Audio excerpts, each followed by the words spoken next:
요즘은 메뚜기가 성인병에 좋다 그래가지고요, 인공 사육을 해서 보급을 한다고 합니다. 근데 성인병이 좋긴 하지만은 이 메뚜기가 자연 농토 속에 많아지면은 농사를 망치는 일이 생깁니다. 우리나라에는 뭐 그렇게까지 메뚜기가 많고 그렇진 않은데요, 중동이나 아프리카는 그렇지가 않습니다. 2023년도에 아프리카 에티오피아에서 메뚜기 떼가 농사를 망친 적이 있었습니다. 얼마나 많았는가 하면은 430제곱킬로미터나 되는 넓은 지역에 피해를 줬다고 말을 합니다.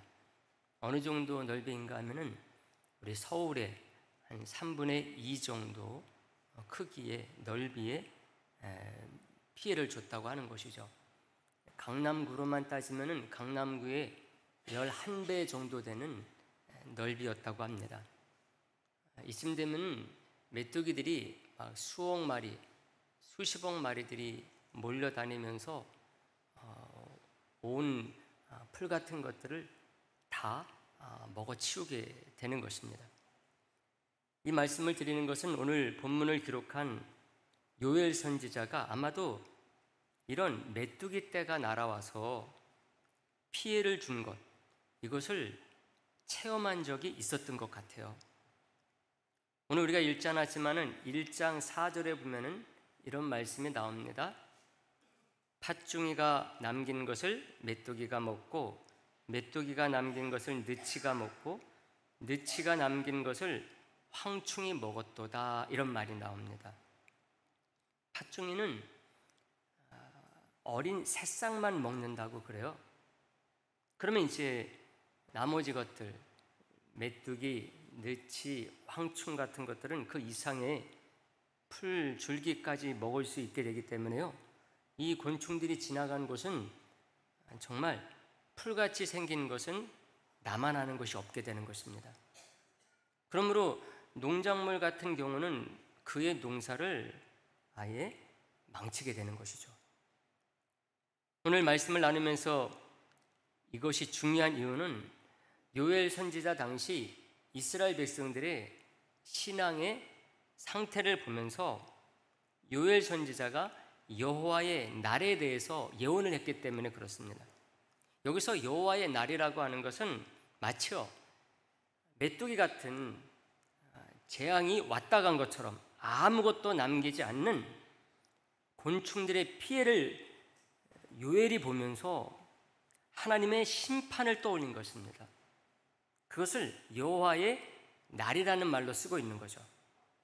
오늘 본문 바로 앞절 2장 11절에 그 단어가 나옵니다. 2장 11절 말씀 우리가 화면에 나오므로 다 같이 함께 보도록 하겠습니다. 여호와께서 그의 군대 앞에서 소리를 지르시고 그의 진영은 심히 크고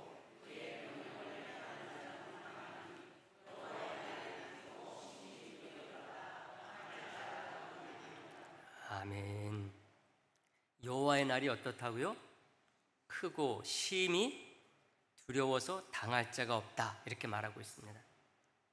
여러분, 구약의 선지자는 많습니다. 특히 선지서 같은 경우는 17권이나 되거든요. 그 중에 많은 선지자들이 여호와의 날이라고 하는 심판의 날에 대해서 언급을 합니다. 그 중에서도 요엘 선지자 같은 경우는요, 가장 많이 그리고 확실하게 여호와의 날에 대해서 말을 합니다. 3장밖에 안 되는데도 불구하고요, 5번이나 나옵니다. 이사야서 같은 경우는 66장이나 되는데 3번밖에 나오지 않거든요. 이것을 보게 되면은 요엘 선지자가 하나님의 심판의 날에 대해서 얼마나 심각하게 생각했는지를 알 수가 있죠. 요엘 선지자는 이 날을 피할 수 있는 방법에 대해서도 말을 합니다. 그게 오늘 본문 12절 첫 절에 나오거든요. 12절 첫 절 말씀, 이 말씀도 다시 한번 보도록 할까요? 다 같이 봅니다. 여호와의 말씀에 너희는 이제라도 금식하고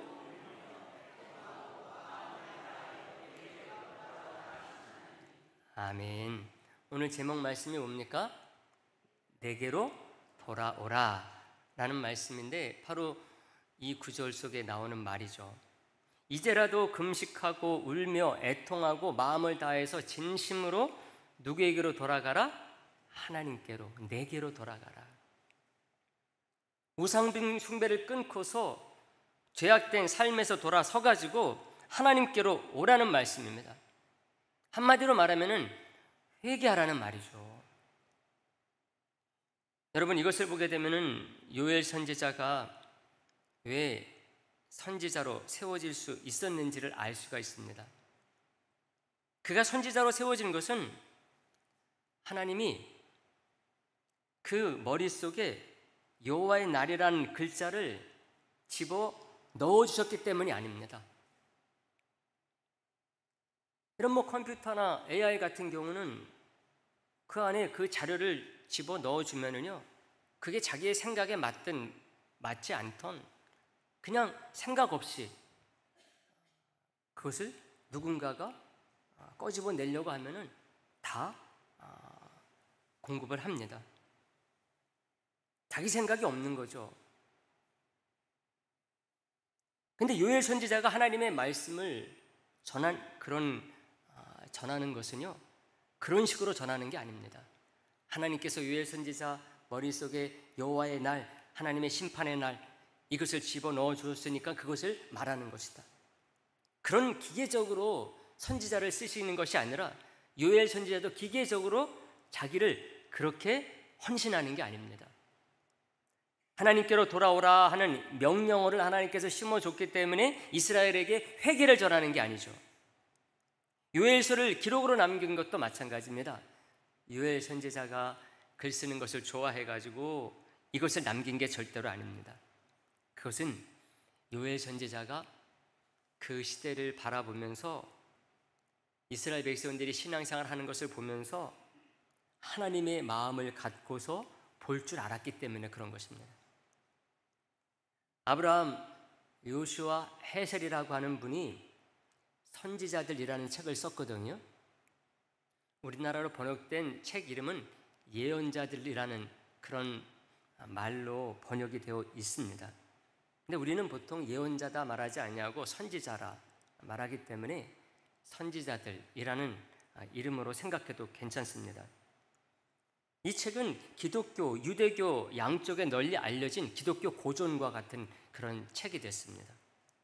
이분은 1907년 폴란드에서 태어난 유대인이거든요. 그래서 철학과 유대교 신학을 공부한 신학자이면서 종교 철학자인 분입니다.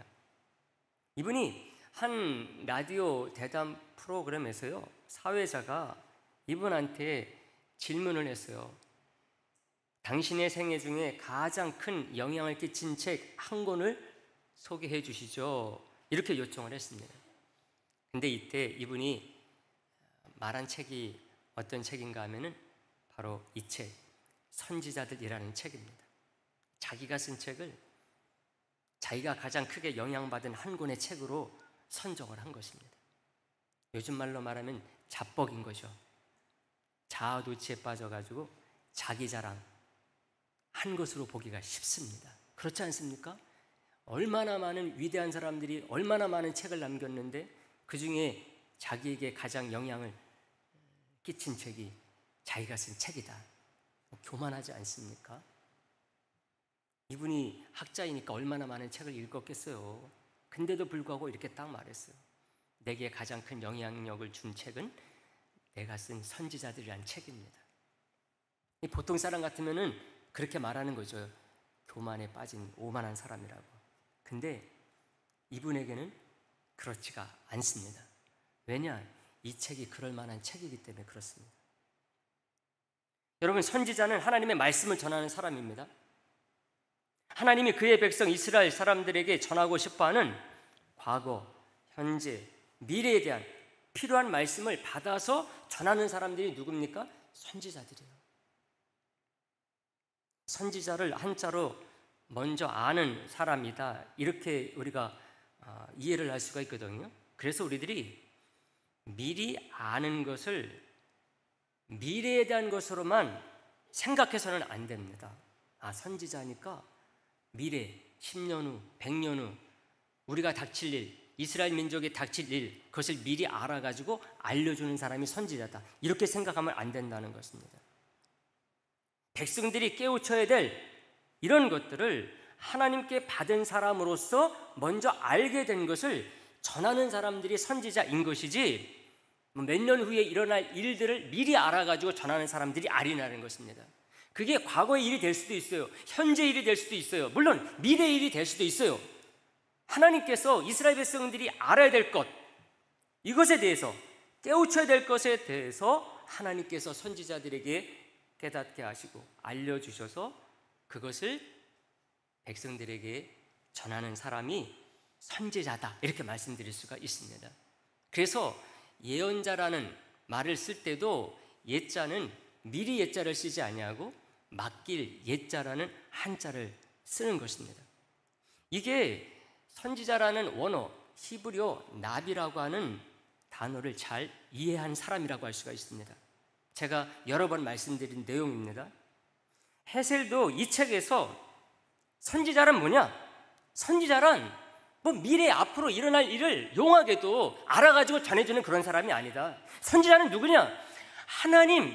하나님의 마음을 가진 사람들로 말을 하고 있어요.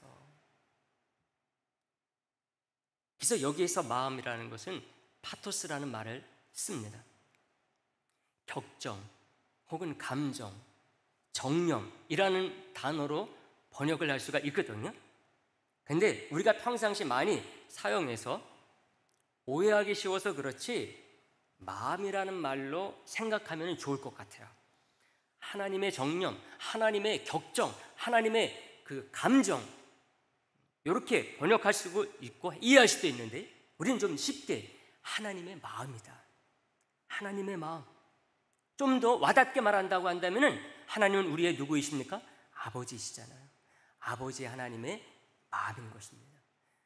우리가 신앙생활하는 모습, 이 세상이 돌아가는 모습들, 그런 것을 아버지 하나님의 마음으로서 헤아리고 나아가는 사람들이 누구냐? 선지자들이라는 것입니다. 헤셀이라는 분이 선지자들이라는 책에서 한 말이에요. 여러분, 우리가 믿는 하나님은 세상의 다른 신들처럼 그냥 신이 아니세요. 아버지 하나님이십니다.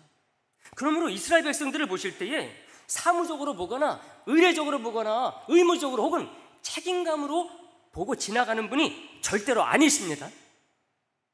그래서 우리가 잘하고 신앙생활하는 게 예쁠 때는 그거 보시면서 기뻐가지고 어쩔 줄 몰라 하시는 분이 우리 하나님이십니다. 왜요? 부모와 같은 마음을 갖고 계시기 때문에 그래요.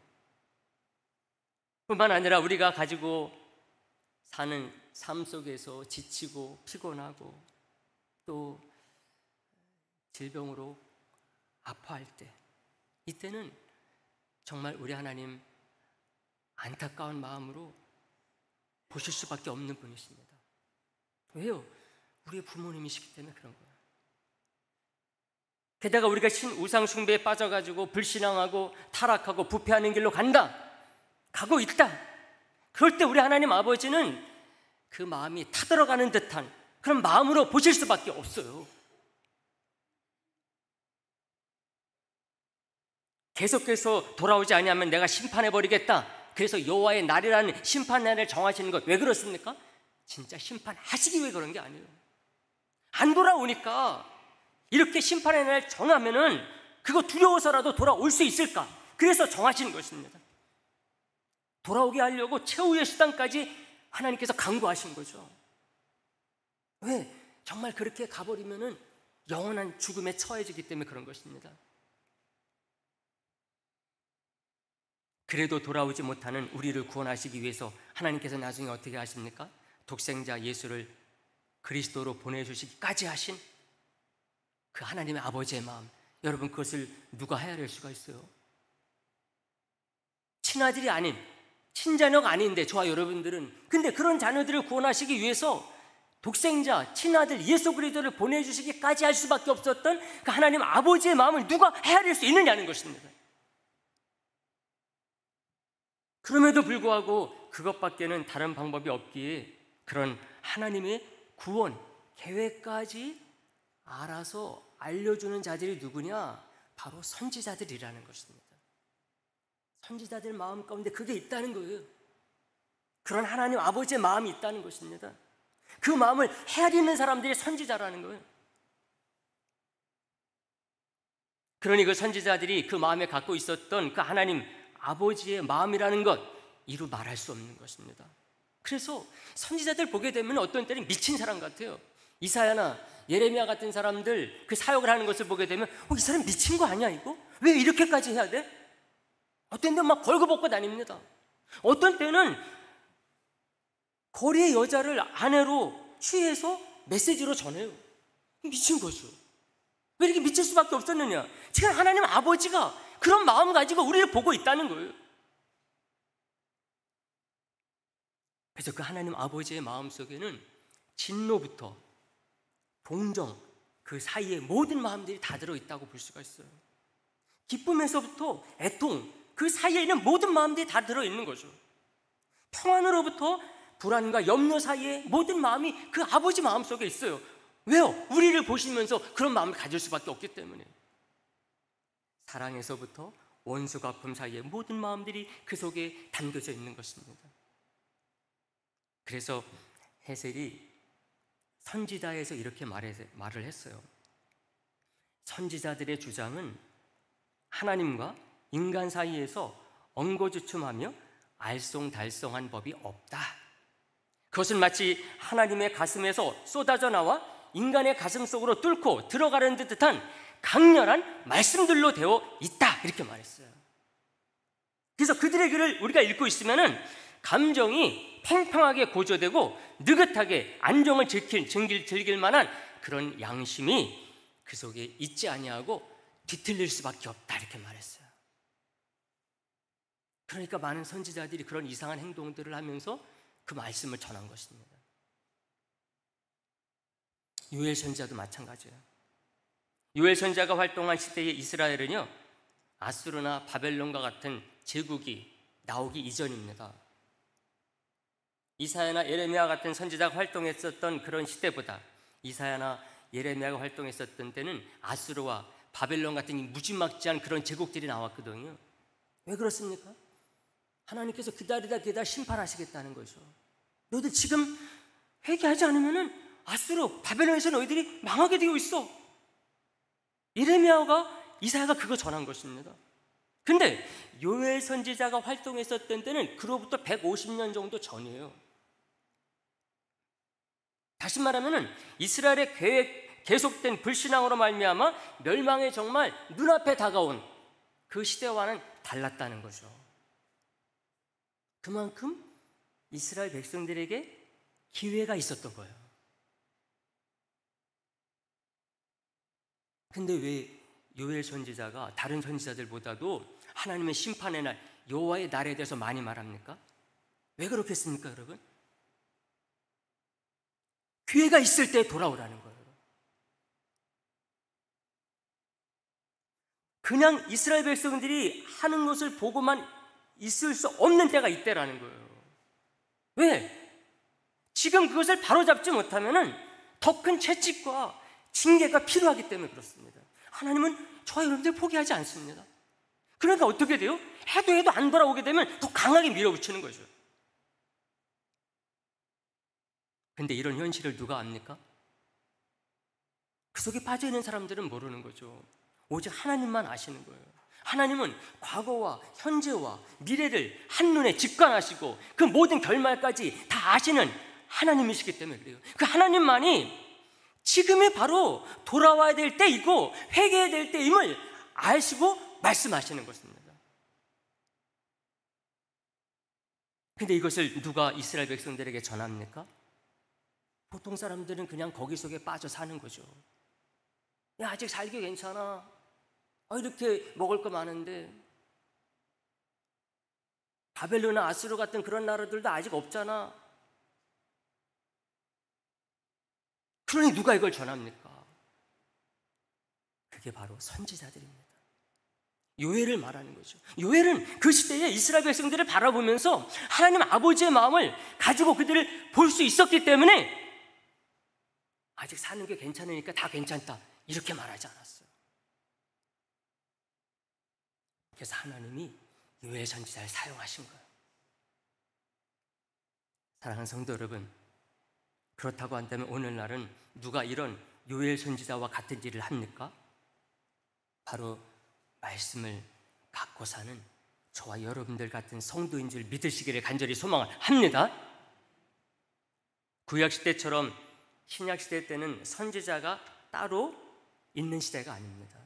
하나님은 구약시대 때는 하나님께서 전하시고자 하는 말씀이 있을 때 선지자를 따로 세웠어요. 어떤 때는 모세 같은 선지자도 세우고 어떤 때는 이사야 같은 선지자도 세웁니다. 어떤 때는 예레미야 같은 선지자를 세웁니다. 그러나 예수님께서 이 땅에 오심으로 말미암아 우리 주님께서 세 가지 직분, 왕적이고도 제사장적이고도 선지자적인 직분을 완성하신 이후로는 따로 선지자를 세우지 않으셨어요.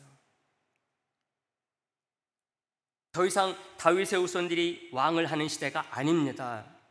예수로 말미암아 다윗의 후손이 누가 됐어요? 저와 여러분들이 됐기 때문에 그래요.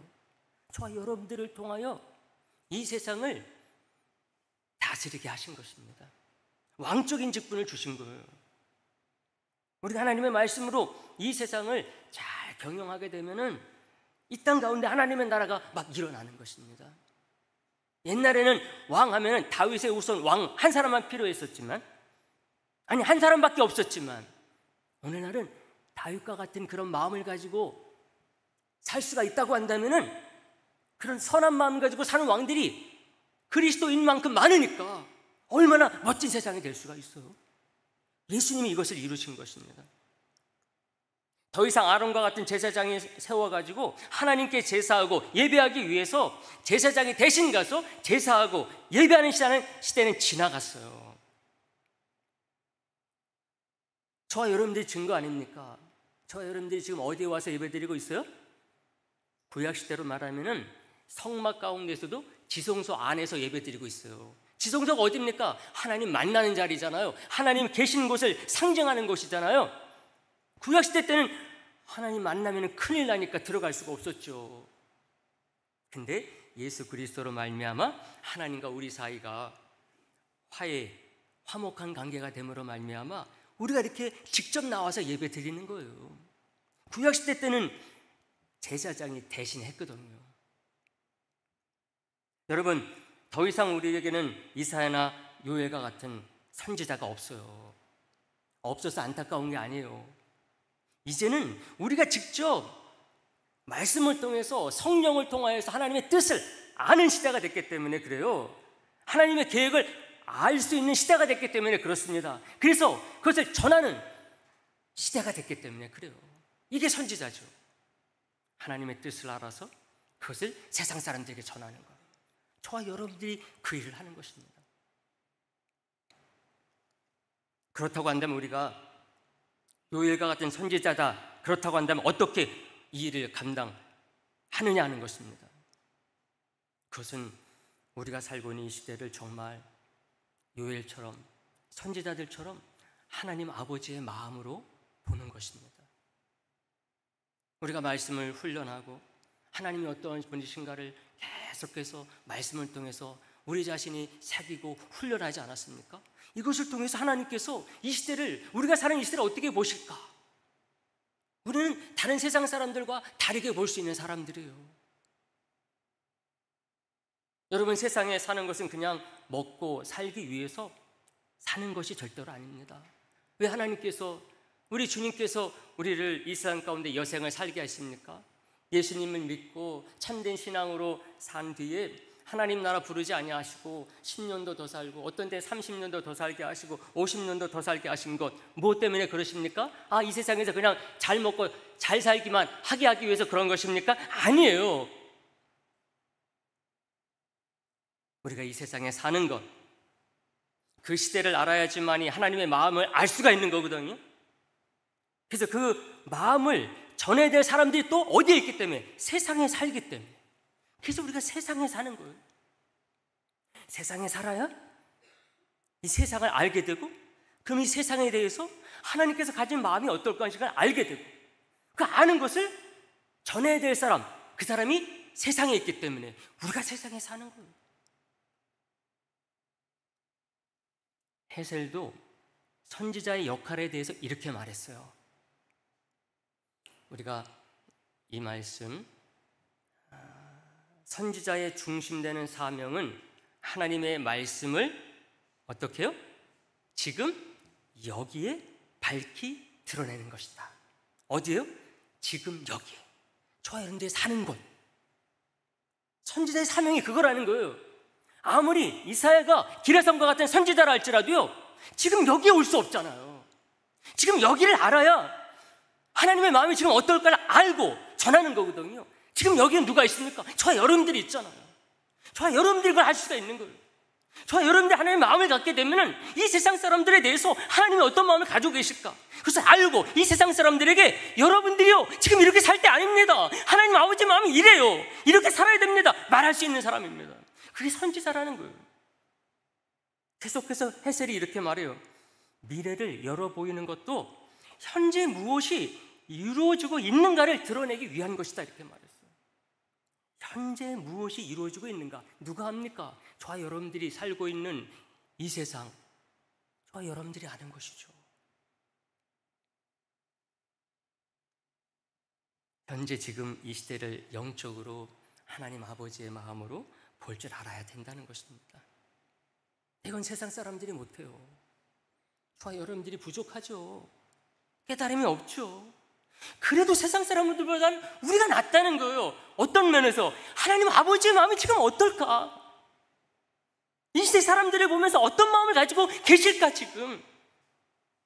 마치 우리 하나님 아버지 그런 마음 갖지 않았을까요? 어린아이가 아주 열심으로 걸어가고 있는데 앞에 절벽으로 되어 있다. 마치 이 세상 사람들이 사는 삶은 그런 것 같아요. 앞에 뭐가 있는지도 모르고 열심히 가고 있다. 하나님만이 아시고 하나님의 마음을 아시는 그런 성도만이 이것을 헤아릴 수가 있어요. 목사님, 저는 너무나 부족해요. 깨달음이 없어요. 너무나 바빠요.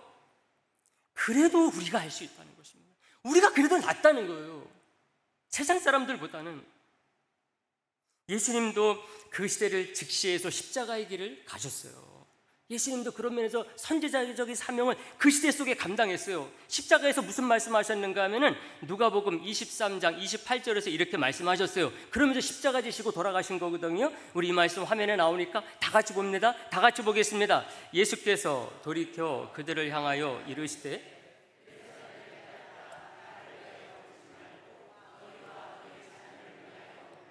아멘. 그 시대 사람들에게 말한 거예요. 내가 십자가 지고 가지만 나를 보고 내 아픔을 위해서 울지 말라. 너희를 위하여 울라. 너희 자녀들을 위해서 울라는 거예요. 바로 예수님께서 그 시대 사람들에게 말씀하신 거잖아요. 하나님 아버지의 마음을. 예수님께 선지자적인 직분을 그 십자가상에도 감당하신 거예요. 이것을 통해서 그 시대가 얼마나 불신한가 위기의 시대인가를 아시고 이렇게 십자가에 죽어가시면서까지 그 사명을 다하신 것입니다. 여러분, 우리는 그로부터 2000년 뒤에 살고 있는 사람들이에요. 그러니 우리는 얼마나 더 해야 되겠고 얼마나 더 세게 해야 되겠습니까? 그만큼 더 세상은 타락하고 부패했잖아요. 오늘 보면 13절에서 요엘 선지자가 그 시대 사람들에게 이렇게 외쳤어요. 너희는 옷을 찢지 말고 뭐를 찢어라? 마음을 찢어라. 너희 하나님 여호와께로 돌아올지어다. 그는 은혜로 오시고 자비로 오시고 노하기를 더디하시며 인애가 크시사 뜻을 돌이켜 재앙을 내리지 아니하실 거다. 이렇게 말하고 있어요. 하나님 아버지 마음이 그렇다는 거예요. 이 시대가 너무나 악해져 가고 있지만 그럼에도 불구하고 하나님께 돌아오면 어떻게 하시겠느냐? 내가 재앙을 내리지 아니하고 다 용서하겠다. 이 마음을 요엘 선지자가 알고 전한 것입니다. 그러면서 14절에서도 더 강하게 말씀하는 게 이어집니다. 그러므로 우리가 진정으로 하나님 아버지의 마음을 알아서 마음과 정성과 뜻을 다해서 믿음으로 나아가는 것이 꼭 필요하고, 이것을 우리만이 아니라 세상 사람들이 모르므로 우리가 이 시대 속에 선지자적인 직분을 감당해야 된다는 것이죠. 여러분, 우리는 오늘 말씀을 통하여서 요엘 선지자가 전한 말씀을 생각을 했어요. 요엘 선지자가 그 시대 속에서 그냥 믿는 자로만 있지 아니하고 하나님의 마음이 어떤지를 전한 내용을 생각한 것입니다. 그 시대에 점점 심해져 가고 있는 불신앙의 모습에 대해서 여호와의 날이 가까웠음을 전한 것이죠. 우리는 이 속에서 요엘 선지자가 헤아리고 있었던 하나님 아버지의 마음이 어떤 것인가 하는 것을 생각한 것입니다. 그러니 요엘이 그 말씀을 사람들에게 전할 수밖에 없었던 거예요. 왜요? 모르면 그냥 지나갈 수 있는데 하나님 아버지의 마음이 이런다는 것을 너무나 그 마음 가운데 뜨겁게 다가오니 안전할 수가 없었던 거죠. 여러분, 우리는 오늘 이것을 통해서 우리도 이 시대를 하나님 아버지의 마음으로 보고 안타까운 마음으로 많은 사람들에게 여호와의 날이 요엘 시대보다도 예수님 시대는 더 가까워졌고 예수님 시대보다 지금은 더 가까이 왔음을 알리고 전해야 되는 사명이 우리에게 있음을 우리가 생각했어요. 여러분, 하나님은 이 일을 우리들에게 더 하실 수 있도록 여호와의 날을 계속 미루시고 계신 것 같아요. 왜요? 우리 사랑하는 사람들이 아직 충분히 돌아오지 않았기 때문에 그렇습니다. 근데 많은 사람들은 이 시기를 어떻게 해요? 자기를 위해서 쓰죠. 세상의 것들을 위해서 사느라고 정신들이 없어요. 근데 여러분, 꼭 믿으시기를 간절히 소망합니다. 우리 하나님께서 이 시기를 허락하신 것, 우리가 세상 속에서 세상 살기 좋아졌어, 열심히 우리 먹고 놀아보자, 그러기 위해서 이 시기를 준 게 절대로 아니라는 거예요. 이 시기는 정말 하나님께서 많은 영혼을 구원하시기 위해서 이 시기를 주셨고 계속 미루고 계시다고 하는 것이죠. 그런데 많은 사람들이 이 시기를 그렇게 자기 욕심을 채우기 위해서 사니 세상은 점점점 혼탁해지는 것입니다. 저 여러분들이 여기서 답을 찾을 수 있기를 바랍니다. 이 세상이 그런 시기가 아닌데 그렇게 우리까지 살게 되면은요, 삶이 힘들어지게 되어 있어요. 여러분들이 하루하루를 사는 데 있어서 세상살이에 너무 힘쓰지 마세요. 웬만한 것들은 그냥 흐르는 대로 놔두세요. 하나님께서 하시도록. 누가 뭐라 그러든 하나님께서 하시도록 웬만한 건 내버려 두세요. 그리고 하나님께서 우리에게 이 시기를 허락하신 그 뜻을 마음속에 헤아려서 하나님의 마음을 가지고 살게 되면은요, 마음이 아주 너그러워지고 편해지고 넉넉한 가운데 사랑으로 나아갈 수 있는 사람들이 어느샌가 되게 되는 것을 알게 될 것입니다. 왜요? 하나님의 마음이 내 가운데 있기 때문에 그런 것입니다. 그러면 오늘 말씀 기억해서 이 시대의 모든 삶 속에서 선지자적인 사명을 힘있게 감당하는 분들로 나아가기를 주님의 이름으로 부탁의 말씀을 드리겠습니다. 하나님 아버지, 감사합니다. 오늘 저희들에게 귀한 말씀으로 깨우쳐 주시니 이 말씀 가운데 우리 성도들만큼은 든든히 서게 하여 주옵소서. 예수님의 이름으로 기도하옵나이다. 아멘. 찬양 드리겠습니다.